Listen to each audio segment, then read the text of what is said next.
year in a row. Time and temperature, brought to you by your local Honda dealer.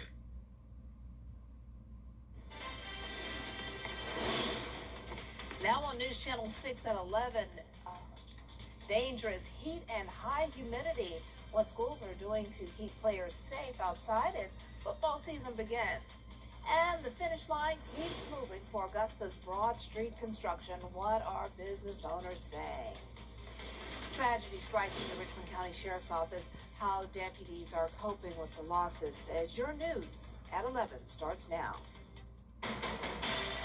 Live from Television Park, this is WJBF News Channel 6 at 11. Good evening, everyone. I'm Dee Griffin. Thanks so much for joining us. Coverage you can count on begins with high school football. It's back, but so is the summer heat. It's not going anywhere anytime soon. With temperatures still high, teams are taking extra steps to keep players safe. News Channel 6's Michaela Davis is in the studio with me tonight with more on how players and parents are preparing. Michaela. That's right, Dee. That preparation starts well before players take the field. Teams have been pushing hydration all week while coaches use heat guidelines during practice to determine just how much players can do outside. We follow GHSA rules and protocols for practices, but there's no rules and protocols in place for games.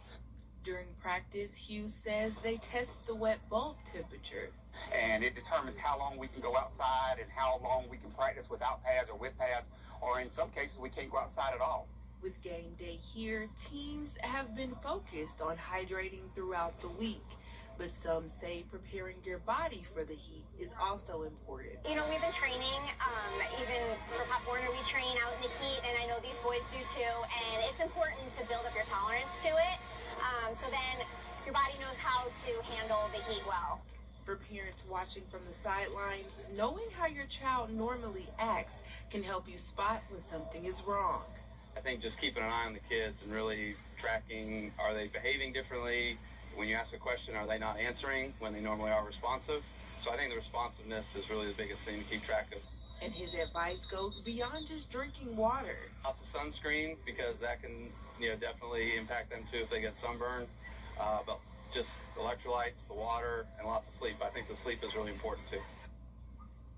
And Hughes says even though those GHSA heat protocols apply to practices, teams are still keeping player safety in mind on game day. All right, thanks so much, Michaela. Now this goes for pets too. When your animal is outdoor, your four-legged friend, always make sure they have a cool, shaded place to hang out and plenty of water. If you start to notice they are panting heavily, drooling, and they might be experiencing the beginnings of heat stroke. Within those steps of, giving the dog water, the damp towels and everything like that, you always want to check the dog's temperature. If it reaches levels past 104, that is the time you want to pick up your dog and take it to the vet. We have more safety tips as well as signs that your pet may be suffering from heat-related symptoms. Just go to our website, WJBF.com. A horse in Aiken County has tested positive for rabies, exposing 13 people. The South Carolina Department of Health says the horse was found near Wire Road and Jaws Lane. It's the 7th confirmed rabies case in Aiken County this year. Time now for a first look at our weather with Chief Meteorologist Jenna Petracci joining us now. Jenna. Well, Dee, it was another very hot day and a mostly dry day, but we did actually have a couple strong to severe storms move in over the past couple of hours. You can see that here on our 2-hour radar loop. Notice we actually had a severe thunderstorm warning around the border of Allendale in Screven County near the Savannah River. And then we also had a strong storm move up near Sardis and Girard in Burke County. But as we zoom in now, you can see it's just one little tiny shower here along Highway 24, and that's about it. So our Terry Lambert Hyundai Skyview cam showing dry conditions in downtown Waynesboro. No rain at Augusta Bush Field today, just those hot temperatures. We made it to 100 degrees. So this is the 4th day in a row of triple-digit heat. Now we're in the low to middle 80s, 82 in Augusta, 85 in Evans, 83 in Aiken. Dew points are starting to climb back into the 70s, and that's because winds have shifted. So over the past couple of days, we've had a northerly wind that was bringing us some drier air. Now we have this south-southeast wind, and that's going to lead to our rain chance chance tomorrow. But we're starting out our Friday mostly clear and dry, calm winds, and temperatures in the low to mid 70s. But as we look ahead here, we will have a 60% chance of scattered showers and storms tomorrow, and then a 30% chance on Saturday. High temperatures will also be cooling down a bit with lower humidity coming again on Sunday. I'll have more details coming up, but back to you, Dave. All right, thanks so much. We'll see you in a few minutes. Grovetown now has its next mayor without the need for a special election. The Columbia County Board of Elections canceled the special election after Gary Jones qualified as the only candidate. A swearing-in date for Mayor-elect Jones will be announced later. Well, Augusta Mayor-elect Stephen Kendrick's transition committee. The indictment spanned Richmond, McDuffie, and Bibb counties. The investigation involved multiple agencies. Well, the Richmond County Sheriff's Office is mourning two of its own after two sudden deaths this week. Deputy Jailer Michael Davis died following a medical emergency, and Deputy Philip Wasson Jr. died in an off-duty crash. Sheriff Eugene Brantley had planned to report to the jail that morning. He got the call about the traffic deputy's crash on Washington Road and went to the scene instead. And there I was met with, deputies who were working the scene. Georgia State Patrol was there, and some of the officers who was relatively close to them were there, and they were grieving. And so it was a real heartfelt moment. We reached out, had our chaplains respond. We have peer counselors for our officers, and so we made sure they were en route to talk to the officers and with the family as well. So, yeah, we typically make sure we are taking care of our officers mentally as well as physically. Sheriff Brantley says deputies still have to report to work and respond to other people's emergencies, even while dealing with their own grief. Well, the Richmond County Sheriff's Office and coroner are investigating a homicide. It happened last night on Rushing Road. The victim is identified as Otis Pierce. Deputies say he was shot at least once. David Mosley is under arrest and charged with murder. Now, in this case, officers say he and the victim got into an argument which led to the shooting.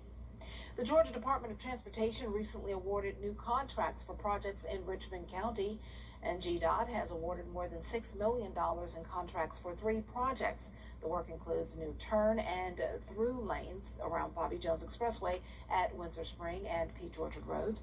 Mike Paget Highway and part of State Route 88 will also be resurfaced. Another deadline change with the Broad Street construction, and the section between 12th and 13th Streets now has an end date of September 14th. It was supposed to be finished in July and moved back several times. One business owner in that area says he's just trying to stay positive. I'm assuming that also is inclusive of some details, but again, we're getting concrete poured this week. It's going to have some new fresh tables on it, and I think we've got to stay positive, and our message is for people just to come down here and support everybody that has a business down here. The business corridor of Broad Street is expected to be finished by the end of the year. The entire project is expected to be completed early next year. She said, quote, And we're tracking storms for Friday with the threat of severe weather, also some minor flooding possible. This will all be followed by some cooler and drier air moving in, though, by Sunday. I'll have your full Vapor 6 forecast when we return. Jimmy, what are you doing? I'm packed. Now, your most accurate forecast with WJBF Live Viper 6. Welcome back. At the top of the show, I was mentioning those storms that developed near Screven, Allendale, and Burke County. But earlier this afternoon, we also had a storm in Edgefield County that brought around 1/4 inch of rain over a 2-mile drive. You can see that area here near Edgefield and Johnston. And our recorded high temperatures today, you guessed it, they were hot. Triple-digit heat again across the Augusta Metro. 103 at Crawfordville Drive today. This is our Terry Lambert Hyundai Skyview cam from SRP Park looking over the bridge. It is nice and dry here in town. It's warm, 82 degrees, feeling like 88. with winds out of the south at 6 miles per hour, increasing our dew points into the mid-70s, so we have a lot more moisture coming in.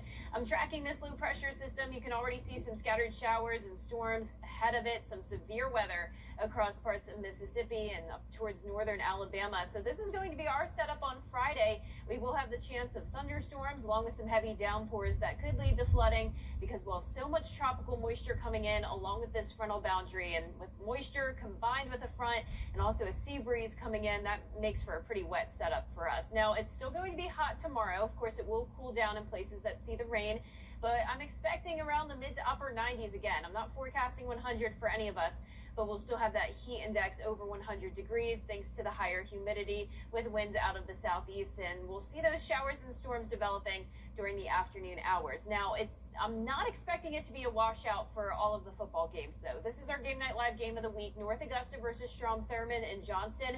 The best chance at seeing some showers and storms is going to be around kickoff. Then as the night goes on, we're going to be drying out. So that's some good news for our football games. However, throughout the afternoon, the majority of the CSRA is under a marginal risk of severe weather for damaging wind gusts and small hail. We also have a marginal risk of excessive rainfall and even a slight risk for parts of Saluda, Edgefield, and Aiken counties. Now, most of the CSRA will stay under half an inch of rain, but we could have some pockets of over 2 inches, especially with these storms back building and training. So here's a look at Friday at noon, still dry at that point, but around 1 to 2 o'clock, that's when we'll see some isolated storms, and then it really starts to explode here in some of our northern counties, including around where Johnston is. But by 7:30, when those games kick off, you can see it's starting to break apart a little bit, and then most of that activity staying in the southern portion of the CSRA. Most of us could even be dry by around 10, 11 o'clock. And then on Saturday morning, starting out dry, we'll have some additional showers and storms develop during the afternoon, just a very quick moving line here, and then you can see by Saturday night, most spots dry again. Now, behind this system, we're going to have drier air move in, dew points falling back into the 60s on Sunday and Monday. So we're not completely done with the summertime heat, of course, but we're getting a break from this oppressive heat as we go into next week. High temperatures back to near average in the low 90s with that heat index under 100. We're also watching the tropics, but this will not be a concern for us. An area of low pressure will be moving east all the way towards Spain and Portugal. Only 20% chance of development there. So no concerns for us in the tropics. Our main concern is the storm chance tomorrow. Once again, we'll have that 60% chance of showers and storms, 30% on Saturday. Then your Sunday looks nice and dry for outdoor plans. Then we'll have more rain throughout the middle to end of next week, Dee. All right, and that's why a lot of teams, they move their, schools move their games to tonight because of those storms. Yeah, All I'm glad they did. Yeah, thanks so much. What kind of jet is that? That's an F8. Well, that was An F-18? New body camera video shows the moment a deputy found a Marine pilot after his F-18 crashed in Washington State. The pilot ejected before the jet went down, escaping with only minor injuries. From surveillance photos to a shopping trip for alleged bomb-making materials, the FBI revealing how it says a woman prepared for an attack on New York's state capitol. But first, the winning numbers for tonight's South Carolina lottery are: pick 3 numbers, 3, 2, 8, and the pick 4 winning numbers 5, 9, 8, 0, and the fireball is 4. We'll be right back. One crash with a big truck can shatter your life. For 50 years, we've helped clients put the pieces back together. Think Sync. Get ready. Well, coming up, it's week 1 of football Friday night, but just a day early for some teams. Stay tuned for highlights in sports. Find the best in distinct men's clothing. The WJBF Live Viper 6 Skyview Network is sponsored by Terry Lambert Hyundai. Low prices. During 3-for-1 spring and summer sale at Lionel Smith Limited, choose from a great selection of sportswear, suits, sport coats, and those famous hand-picked Smitty ties. And get 3 for the price of 1 at Lionel Smith Limited. Limited to only the finest in men's clothing. The WJBF Live Viper 6 Skyview Network is sponsored by Terry Lambert Hyundai. Low prices, big selection, and committed to quality customer service. Now, WJBF sports coverage you can count on. Well, it is week 1 of football Friday night, but just make it 1 day earlier. Multiple teams in action tonight in both Georgia and South Carolina. Let's start off here in the Peach State. The Burke County Bears, number 7 in Class 3A, taking on 6A Greenbrier. The Wolfpack looking to get the night started on the right foot. Quarterback Parker Brantley hits a swing pass to Brennan Bjorkman, who makes a few Bears miss there at the end before, look at this, sliding in for 6 to make it 7-0 Wolfpack. Bears on the doorstep here. They give it to Landon Wright, who breaks through for 6. Extra point is no good, so still 7-6 Wolfpack. They go to the ground game. They give it to Joshua Jefferson, but he's stripped. And Landon Wright, he picks it up, takes it in for the scoop and score. They go for 2, but it is no good. So 12-7 at the half. Bears in the red zone to start it, and they give it to who else? Landon Wright. He carries it 13 yards for 6 more. Burke County wins it 30-14. Let's head over to a Cross River matchup. The Lakeside Panthers taking on the Aiken Hornets under second-year head coach Steve Hibbets. Let's go to the first quarter here. Panthers driving. Ben Harrington fires over the middle to Joey Kirkovic, who gets that first down and then some. No score in the first, so let's head to the second quarter. Hornets at midfield. Tanner Padgett finds Stephen Pope, who, look at this, breaks a tackle, still on his feet, does that 360 spin move, and finally gets brought down here. A penalty pushed the Hornets back, but guess what? That doesn't matter because Padgett, he goes deep to Lawson Springs for that first down and then some. Now in the red zone here, Bryce Swales gets the handoff. He reaches for the goal line, and he is in for that Aiken touchdown. The Hornets get the 31-7 win. Now let's head to a local matchup in 1A. The Denmark Olar Vikings taking on the Blackville Hilda Fighting Hawks. Both teams looking to start the season off 1-0 as they meet at midfield there. Let's begin in the first. Blackville Hilda with the ball at the goal line, handed off to the senior Josh Epps, who gets the first touchdown of the game. Still in the first here, Denmark has the ball. He runs on the outside, popped out though by the Hawks, and it is recovered. So a few plays later, though, the Hawks, they lose the ball from the snap, and it's recovered by the Vikings. A turnover party over there to set them up in the red zone. Second quarter, Blackville Hilda gets to the goal line. Jaden Peoples gets himself a touchdown here, and to top it off, they get a 2-point conversion. Hawks get the 36-0 win. Now here are some other final scores in South Carolina. Barnwell gets the 33-12 win over Buford. Wagner Sally, what a blowout win there for them. 48-0 over Great Falls. Another score. This one was a close one between Abbeville and Saluda. Abbeville came out on top 35-33. It did come down to the wire. The game ended pretty late, so we could not get those highlights in for you tonight, but be sure to stay tuned for Football Friday night at 11:35 p.m. Well, an important programming update to bring you here as well. News Channel 6 will air the Carolina Panthers at Jacksonville Jaguars preseason football tomorrow night at 7:30. That means Celebrity Jeopardy will air Saturday morning at 3 a.m. 2020 will air Saturday afternoon at 1 p.m. Dee, back to you. All right, thanks so much. Up next, a legendary race car just drove into the record books with a stunning price tag. We'll show you what makes it so rare. At Stanton, for a limited time, kids get a free eye exam. Penguins need clear vision. Kids do too. Plus, glasses start at just $79. Made same day. Smart, simple. Stanton. No. 6. At Stanton, our progressive lenses are digital, customized for you. All distances, one lens. Get 2 progressives plus a free eye exam for just $175. Smart, simple. Stanton. Right now. Here's one more look at our 10-day forecast. We're going to have another hot and humid day tomorrow, 96 degrees, also a 60% chance of showers and storms. We'll still have a 30% chance of some storms on Saturday afternoon as well, but look at the temperatures cooling down to 92. We will be back to 95 on Sunday, but it will come with some lower humidity, we'll have sunshine, and then more rain by the middle to end of next week. Well, one of 7 Shelby Cobra Daytona coupes became the most expensive American car ever auctioned after selling for nearly $43 million. The 1964 CSX 2300 was the gem of the Gooding Christie's Classic Car Auction. It's among the rarest and most desirable American sports cars ever produced.